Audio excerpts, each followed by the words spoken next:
नमस्कार। आज के मुद्दे में आप सभी का स्वागत है। मैं हूं आदित्य नामदेव। आरक्षण पर साल 2022 में जो लड़ाई शुरू हुई थी वह साल 2023 में भी जारी है। फर्क सिर्फ इतना है कि आरक्षण पर साल 2022 में लड़ाई सदन में हुई थी और अब नए साल में सड़क पर हो रही है। कांग्रेस हमलावर है और राजभवन का रुख बिल्कुल अस्पष्ट है।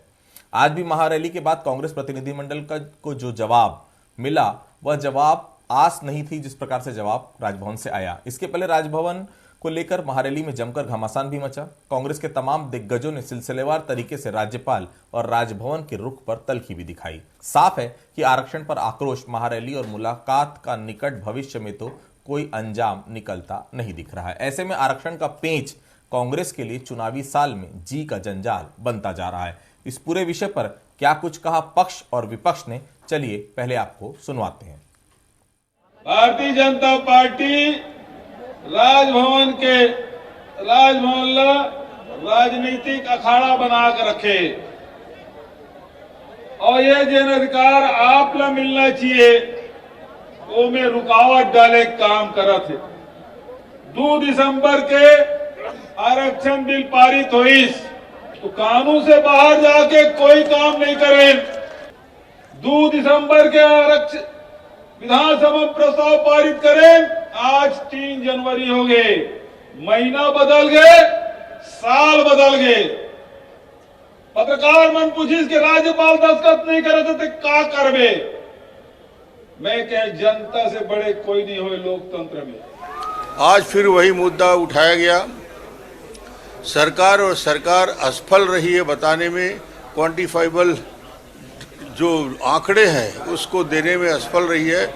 दूसरा, गवर्नर के सर्वोच्च पद को अपमानित करने का काम यदि मुख्यमंत्री करे, जिस भाषा में बात करे तो ये आपत्तिजनक है। जिस प्रकार रैली निकालकर विरोध प्रकट हो रहा है, शायद हिंदुस्तान के इतिहास में पहली बार है कि सत्ता पक्ष के लोग इस प्रकार के आंदोलन में लगे हुए हैं। कल इसके विरोध में जिस प्रकार ये आरक्षण की विषय को लेकर गोल गोल बात कर रहे हैं, उलझाने की बात कर रहे हैं। ये विधानसभा की संपत्ति है और गवर्नर को अगर लगता है कि हमको सारे जवाब नहीं मिल रहे तो रिजेक्ट कर दें, वापस कर दें कि हम संतुष्ट नहीं है, या वो हाँ कह दें। बैठ के रखना उसको अपने पास अनिश्चित समय के लिए रखना ये उचित नहीं। बच्चों की भर्ती का सवाल है, स्कूलों में, कॉलेजों में उनकी नौकरी का सवाल है, सेवा उपलब्ध कराने का सवाल है। इस पे लेके आप अनिश्चितकालीन अनिर्णय की स्थिति नहीं बना सकते।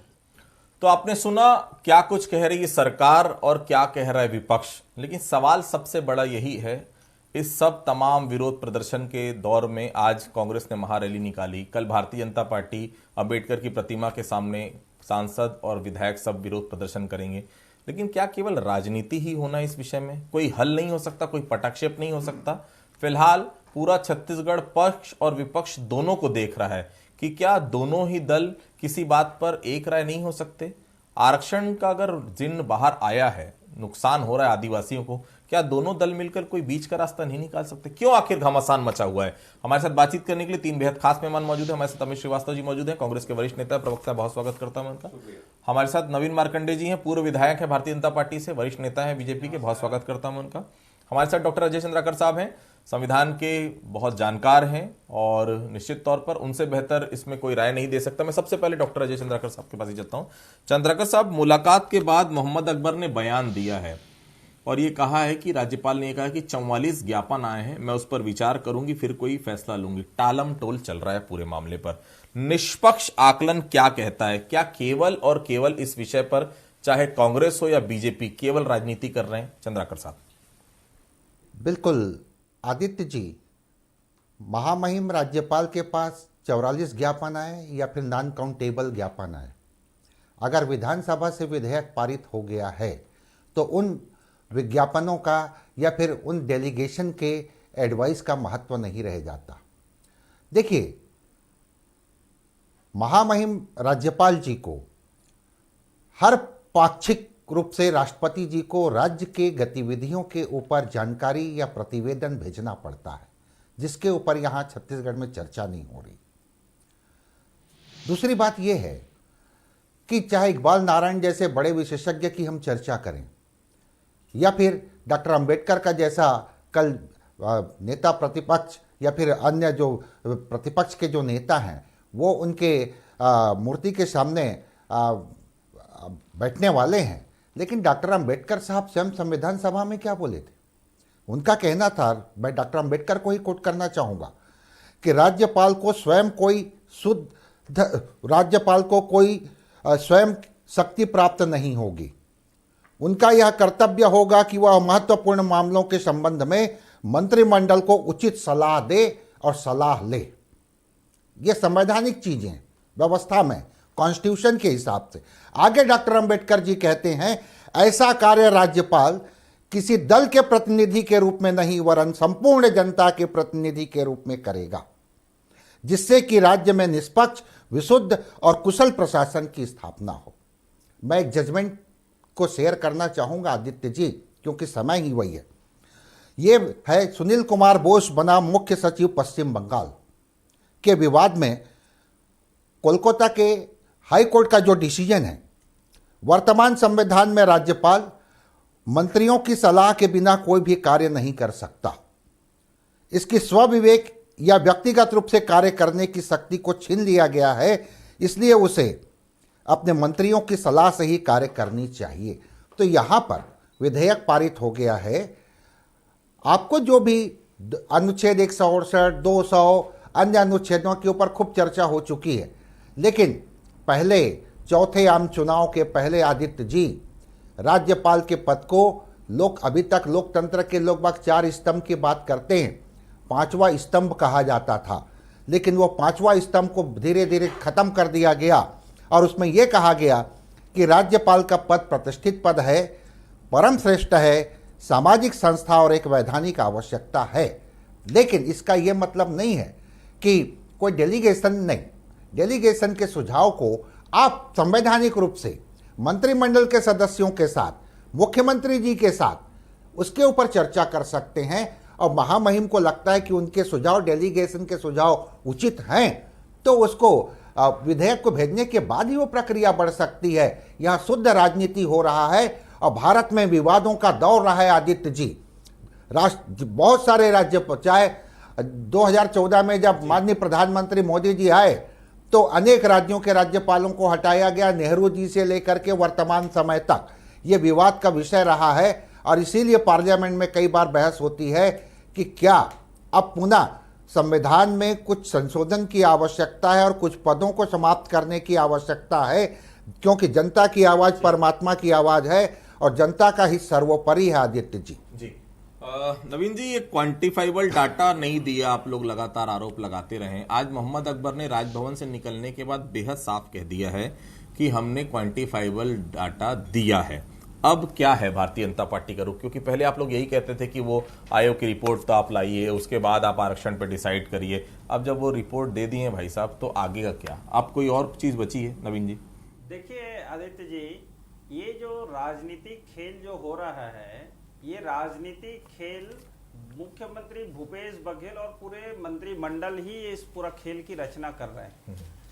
बीजेपी देख रही है दूर से बैठ के, जानबूझकर ये खेल खेला जा रहा है। देने की नियत नहीं है, आरक्षण देने की नियत नहीं है, आरक्षण को ये समाप्त करना चाहता है, इसलिए ऐसी प्रोपेगेंडा खड़ा कर रहा है। अगर देने की नियत होती तो ये जो क्वांटिफाइबल डाटा आयोग की जो रिपोर्ट है उसको सदन के पटल में रखना चाहिए और सदन के पटल में रखने के बाद फिर उस पर विधेयक पारित करना चाहिए। इसने क्या कहा कि जब विधेयक पारित किया तो उसमें यह स्पष्ट किया है कि हम क्वांटिफाइबल डाटा आयोग के रिपोर्ट के अनुसार से यह विधेयक ला रहे हैं। अब जब आपने सदन के पटल पर विधेयक जब क्वांटिफाइबल डाटा रखा ही नहीं है तो विधेयक किस बात का? अब जैसे मान लो जाए ये विधेयक जब पारित हुआ भी है तो उसी चीज को तो राज्यपाल जी भी इंगित कर रहे हैं कि भाई कल के रोज 58% जो आरक्षण है वो जो रोक लगा, ब्रेक लगा, तो तो आने वाला समय में और भी लग सकता है। तो आपने की तैयारी क्या है? आने वाला जैसे समय में अगर कोई न्यायालय में जाते हैं या कहीं पर प्रश्न खड़ा होता है तो आप क्या तैयारी करेंगे या दे रहे हैं? जब और दूसरी तरफ है कि जब आप स्वयं कह रहे हैं कि क्वांटिफाइबल डाटा के अनुसार से कहिए हैं, तो दूसरी चीज ये है कि जब आपने उसको सदन में रखा नहीं है तो आपका डाटा कैसे? मार्कंडे साहब, मुझे बहुत अच्छे से याद है, बाकी लोग भी यहाँ पर बैठे हो, आप तो विधायक हुआ करते थे उस समय, आप याद कर लीजिए इसी तरह का एक संशोधन डॉक्टर रमन सिंह ने भी किया था। तो क्या आपने कोई बैकअप प्लान तैयार करके रखा था उसके बाद? क्या उस समय भी राज्यपाल ने अटका दिया था कि पहले आप बताइए कि इस पे क्या होगा, उस पे क्या होगा, फिर हम बताएंगे? ये राज्यपाल और राजभवन को राजनीतिक अखाड़ा क्यों बना रही है भारतीय जनता पार्टी? नहीं, हम राजनीतिक अखाड़ा नहीं बना रहे हैं आदित्य जी। जब कोई आप ही उदाहरण देते हैं या बड़े बुजुर्ग उदाहरण देते हैं कि जब दूध से जलते हैं लोग तो छाछ को भी फूंक के पीते हैं। तो भाई जो गलतियां उस समय हुई, आप वही गलतियां अभी भी कर रहे हैं। चलिए, उस समय गलतियां हुई ये मान रहे हैं आप, चलिए ठीक है जी। मतलब इसका मतलब है कि आप जो है वो गलतियां करते हुए आप फिर 10 साल जो है न्यायालय में लटकाना चाहते हैं आरक्षण को, तो फिर जनता को न्याय कैसे मिलेगा? आप यही तो हम कह रहे हैं कि भाई और इसको जो है सदन के पटल पर रखे क्वांटिफाइबल डाटा आयोग के रिपोर्ट को, और उसके आधार पर आगे आप बढ़े। हम तो कह रहे हैं कि अनुसूचित जाति वर्ग को 16% आरक्षण भी उसमें जोड़िए और जोड़कर उसको पारित कीजिए। ठीक, अमित जी, आज की महारैली से आखिर निकला क्या? मुझे तो समझ में नहीं आया कि क्या निकला, क्या दिखाना चाह रहे थे आप लोग, समझ से परे। आपने भी वही राजनीति कर दी। राज्यपाल जब खड़ी होती है विधानसभा में, चंद्राकर साहब मैं गलत होऊंगा तो करेक्ट करिएगा, तो वह कहती है मेरी सरकार।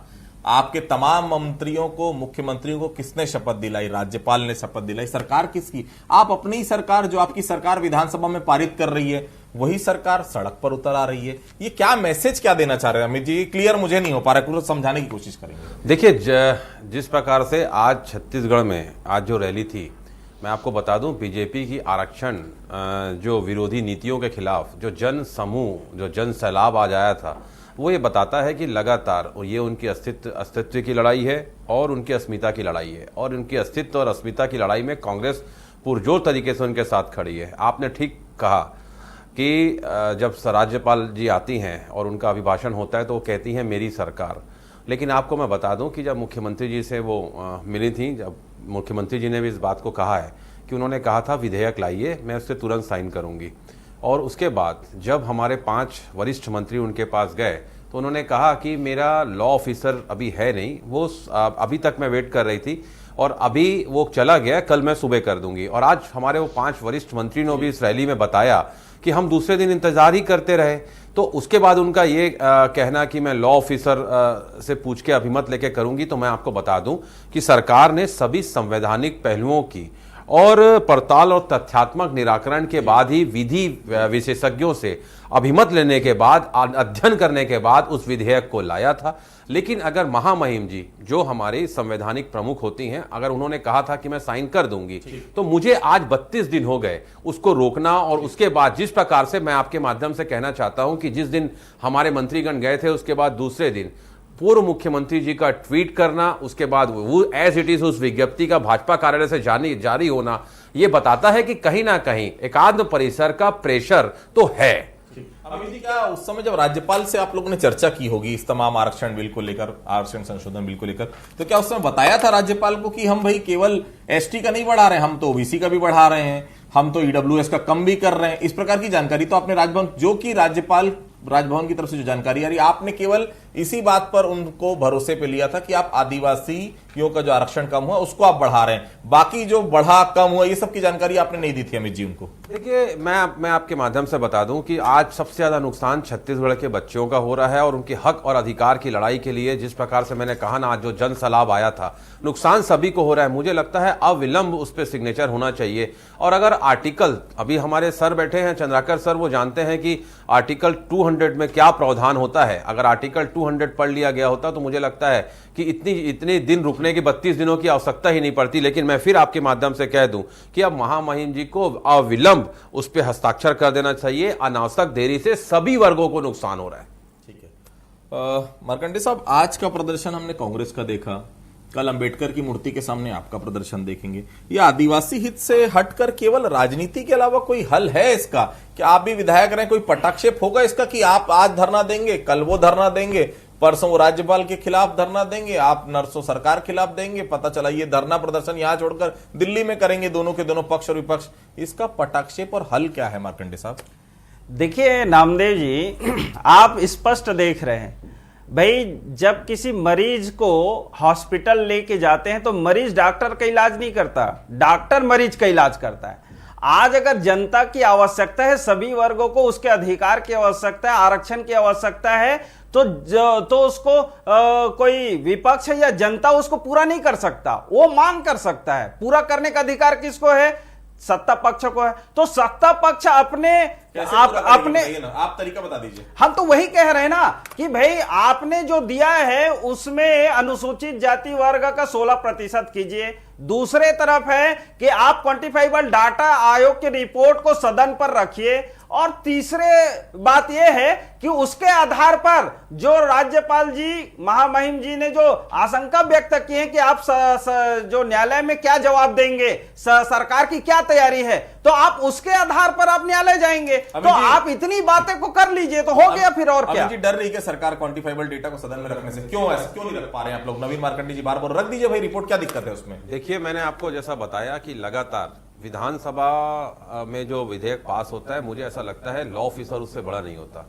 लेकिन अगर 10 प्रश्नों का उत्तर राजभवन नहीं, क्वांटिफाइबल डेटा की रिपोर्ट आप लोग लग क्यों नहीं रहे सदन में? ये बता दीजिए ना मार्कंडे जी को, खत्म करिए बात। सुन लीजिए मेरी बात, मैं वही चीज आपको कह रहा हूं। अभी तक ये कहते थे कि हमने क्वांटिफाइबल डाटा जमा ही नहीं दिया ही नहीं है। आज हमारे लॉ मिनिस्टर ने साफ कहा कि हमने दिया है राज्यपाल जी को, और लगातार मैं आपके मैं कह लूं, मैं कंप्लीट कर लेता हूं। सुनिए, देखिए, सदन में जब मैंने आपको पहले ही कहा ना, सदन में अभिमत लेने के बाद, अध्ययन करने के बाद, संवैधानिक पहलुओं की, सभी संवैधानिक पहलुओं की वहां पर जांच के बाद उस विधेयक को लाया गया और सर्वसम्मति से पास किया गया। आदित्य जी, उसपे 14 विधायक बीजेपी के भी थे और उसमें 2 बीएसपी के थे, 2 जोगी कांग्रेस के थे। और उसके बाद बाहर आके जिस प्रकार से इनका एटीट्यूड विधानसभा में कुछ था, बाहर कुछ था, मुझे लगता है कहीं ना कहीं उनके हक और अधिकार को बीजेपी जो है, जैसे मैंने कहा ना, आदिवासी भाइयों से इनको बिल्कुल भी प्यार नहीं है, ये क्लियर हो गया है। क्योंकि जिस प्रकार से रोड़ा अटकाने का इन्होंने काम किया है, एक भी, मैं आपके माध्यम से बता दूं बड़ी जिम्मेदारी के साथ, मैंने पहले भी आपके डिबेट में कहा है,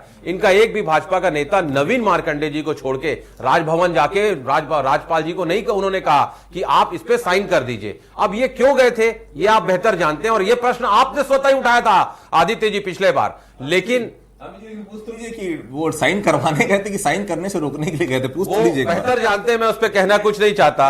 वो स्वतः ही आपने पिछले बार डिबेट में कहा था एक सम्मानित भाजपा के प्रवक्ता को। तो ये दर्शाता है कि इतनी इनकी कथनी और करनी में फर्क है। ये कहते कुछ है, करते कुछ है, दिखाते कुछ है। शायद मैं इसीलिए कहता हूं कि बीजेपी के लोग मास्टर होते हैं किसमें? आधे समय सच को छुपाने के लिए और आधे समय झूठ को फैलाने के लिए। क्वांटिफाइबल डेटा रिपोर्ट रखते क्यों नहीं सदन में? अभी तक जवाब नहीं दिया आपने अमित जी। देखिए, मैंने जैसा आपको कहा, लॉ मिनिस्टर ने कहा है, मैं आपको बता दूं, राज्यपाल जी ने कहा था, और मैं आपको बता दूं, आज इन्होंने स्वतः ही कहा कि हमसे गलती हुई थी। इनके समय में तो प्रिपरेशन भी नहीं हुआ था, हमारे समय में तो बकायदा आयोग बना, हमने हेड काउंट कराया, और उसके बाद सारा, चंद्राकर सर बैठे हैं, बहुत विधि विशेषज्ञ हैं। मैं आपके माध्यम से, 1 मिनट नवीन जी प्लीज, देखिए, मैंने आपको बताया ना, इनके समय में तैयारी नहीं थी, हम तो बकायदा तैयारी करके हेड काउंट करा के हमने सारे व्यवस्थाओं के तहत, मैंने जैसा कहा, सारे संवैधानिक पहलुओं को तथ्यात्मक रूप से जांचने के बाद हमने पटल पे रखा। लेकिन सर्वसम्मति से पास होने के बाद भी आज भाजपा इसमें बेनकाब हो चुकी है। और अब हम आज जो गांव-गांव तक जाएंगे, लोगों को बताएंगे कि बीजेपी जो है उसका कथनी और करनी में क्या डिफरेंस होता है, और इनको आने वाले समय में देखना, इसका माकूल जवाब भी मिलेगा। आदित्य जी, मैं आदित्य जी 2-3 बातें कहना चाहूंगा। सबसे पहले यह है, क्वांटिफाइबल डाटा में आपने अनुसूचित जाति वर्ग का आपने काउंटेबल क्यों नहीं किया? भाई देखिए, जब सुने ना, 1 मिनट, मैं ये कह रहा हूं कि 2001 और 2 में अनुसूचित जाति वर्ग का जो जनसंख्या के आधार पर 13% था, 5 जातियों को 2017-18 में शामिल किया गया। तो उसका डाटा कहां गया? और जो इतने 20-22 साल में अनुसूचित जाति वर्ग का जो जनसंख्या बढ़ा, उसका डाटा कहां गया? इसका मतलब है अनुसूचित जाति वर्ग के साथ भूपेश बघेल धोखा कर रहा है और उनको दबाने का प्रयास कर रहा है। इसीलिए सभी वर्गों का क्वांटिफाइबल डाटा उसने कलेक्ट किया ही नहीं है और उसी डर में सदन के पटल पर नहीं रख रहे हैं, क्योंकि इनने जो गलती किया है, जो भेदभाव किया है यहां के छत्तीसगढ़ के जनता के साथ में, वो इसका बेनकाब हो जाएगा। और अगर रखेंगे तो उसके आधार पर बनता है तो अनुसूचित जाति वर्ग का तो 17.5% आरक्षण बन रहा है ऐसी स्थिति में। तो इसको क्या जनगणना और जनसंख्या के आधार पर देना चाहेगा क्या भूपेश बघेल? देना चाहेगा क्या? उसको देने की है तो संविधान में पुनः जो है विधानसभा में संशोधन विधेयक बिल लाए और अनुसूचित जाति वर्ग के भी जोड़कर और भेजे और क्वांटिफाइबल डाटा आयोग के रिपोर्ट को सदन में रखे, तो दूध का दूध और पानी का पानी हो जाएगा। नवीन जी, एक सवाल है कि अब तक की स्थिति में बहुत साफ है कि राज्यपाल मानने को तैयार नहीं है। आपके पास ऐसा लगता है कोई रास्ता बचा है? क्योंकि आप भी देखिए जिम्मेदार हैं निश्चित तौर पर, और जिस प्रकार से स्थिति बन रही है, आपका मैंने जवाब ले लिया। पहले मैं अमित जी के पास ही चलता हूं। अमित जी, ये स्थिति बहुत क्लियर है कि राज्यपाल फिलहाल अभी साइन नहीं करने वाली और स्थिति लग भी रही 44 ज्ञापन में पढ़ूंगी देखूंगी और अभी भी क्वांटिफाइबल डेटा पे बहुत सारी चीजें अड़ी हुई है। अभी तो मुश्किल लग नहीं रहा है। क्या रास्ता है? क्योंकि जनता ने आपको चुन के भेजा, जिम्मेदारी पहले ही आपकी है। विपक्ष का काम है राजनीति करना, आप विपक्ष में थे तो आप भी करते। फिलहाल आपके पास क्या सरकार के पास चारा है? क्योंकि अगर राज्यपाल हस्ताक्षर नहीं करती, क्योंकि अगर यही निकल गया पूरा 2023 का साल, चुनाव में आपको जाना है भाई साहब, जवाब क्या देंगे जनता को? देखिए, संविधान में जो व्यवस्था है उसके अनुरूप मैंने आपको बताया ना कि उसका लाभ दिया भी जा रहा है। और अभी बहुत ही सम्मानित भाजपा के प्रवक्ता जो पूर्व में हमारे विधायक भी रहे और विधानसभा के सदस्य थे, जब पूर्व सरकार ने 16 को 12% किया था तब इन्होंने आवाज क्यों नहीं उठाई? हमने तो 12 को 13 किया साहब। और आपके एक भी नेता आज तक राजभवन गया क्या? आप बड़ी जिम्मेदारी के साथ, क्योंकि आप बेबाक बात करते हैं, तो आप बताइए क्यों नहीं गए। दूसरी बात आदित्य जी, आपने कहा कि आप जनता को जवाब देना है। आज का जन सैलाब बताता है कि हमेशा से कांग्रेस ने जो कहा है वो किया है और हम तो लगातार, देखिए, अगर ये हाई कोर्ट में अपना पक्ष रखते तो आज वो उस वर्ग को भुगतना नहीं पड़ता, सभी वक्त भुगतना था। लेकिन मैं आपके माध्यम से बता दूं, आज नवीन भाई जो कह रहे हैं, अगर पूर्ववर्ती सरकार के समय कहते तो कम से कम एससी वर्ग के साथ अन्याय नहीं होता। हमने तो बढ़ाया, ये उसका विरोध कर रहे हैं और अपने समय में चुप थे। ये दर्शाता है कितनी इनकी कथनी और करने में कितना फर्क है। आदित्य जी, आज भी आप दीजिए, हम तो आज भी मांग कर रहे हैं। चंद्रका साहब, आखिरी सवाल, 2023 के चुनाव तक क्या ऐसा ही ये पूरा चलता रहेगा? क्या चुनावी स्टंट है और क्या चुनाव तक लटका कर रखो ये राजनीति की? चलो चुनाव को लटका कर, हो सकता है बीजेपी को इससे फायदा हो जाए, कांग्रेस को नुकसान हो जाए। क्या देखते हैं चंद्रका साहब? देखिए, बिल्कुल आदित्य जी, हमारा पड़ोसी राज्य झारखंड में भी यह विधेयक पारित हुआ है, वह भी राजभवन में अटका हुआ है और छत्तीसगढ़ में भी अटका हुआ है। तो निश्चित रूप से यह विचारणीय प्रश्न है और अगर ये आगे नहीं बढ़ेगा, प्रक्रिया आगे नहीं बढ़ेगा, तो आगामी विधानसभा के चुनाव में तो यह बहुत बड़ा विषय बनेगा। आदित्य जी, लगता है फिलहाल, क्योंकि राज्यपाल का रुख बहुत साफ नजर नहीं आ रहा है, बिल्कुल लग नहीं रही सिचुएशन की आने वाले 2-4-5 महीने में सिग्नेचर इसमें हो पाएगा। चंद्रका साहब, देखिए, ये राज्यपाल जी के विवेक के ऊपर है। अगर राज्यपाल जी सहमत हो जाती हैं, जैसा कि संवैधानिक पद पर मोहम्मद अकबर जी भी हैं और कानून मंत्री हैं, वो जिस तरह से सार्वजनिक रूप से बोले हैं, हो सकता है राज्यपाल जी के पास भेजे रहे होंगे, मिसप्लेस हो गया होगा, तो पुनः भेज दें और यही इसका समाधान है जो वो चाहती हैं। और विधेयक को अगर एज इट इज रखा गया, आप बेहतर जानते हैं, उसमें केवल ओबीसी का हेड काउंट है, मुझे नहीं लगता कि एससी या बाकी वर्ग का हेड काउंट उसमें होता है। चंद्रका साहब, क्वांटिफाइबल डेटा में जी देखिए, ये बहुत उलझा हुआ है एक्चुअली आदित्य जी, क्योंकि सेंसस रिपोर्ट तो आई नहीं है कई कारणों से, जिसके कारण से अपने अपने पक्ष हैं, अपने अपने तर्क हैं। तो देखिए, आरक्षण की आग फिलहाल बुझेगी ऐसा नजर नहीं आता। बहुत साफ है, क्योंकि सरकार और राजभवन जिस तरह से आमने सामने है, इससे जनता का फायदा तो नहीं हो रहा, ये बहुत साफ है। और जनता को जवाब कांग्रेस को भी देना है और जनता को जवाब भारतीय जनता पार्टी को भी देना है। ये दोनों ही दलों को सोचना चाहिए कि ज्यादा समय नहीं रहेगा और जनता है जो सब देख रही है। आप सभी लोगों में से जुड़े, आप सभी लोगों को बहुत बहुत धन्यवाद। तो आज के मुद्दे फिलहाल इतना ही, कल किसी अन्य मुद्दे पर फिर से मुलाकात होगी, तब तक के लिए बहुत बहुत धन्यवाद।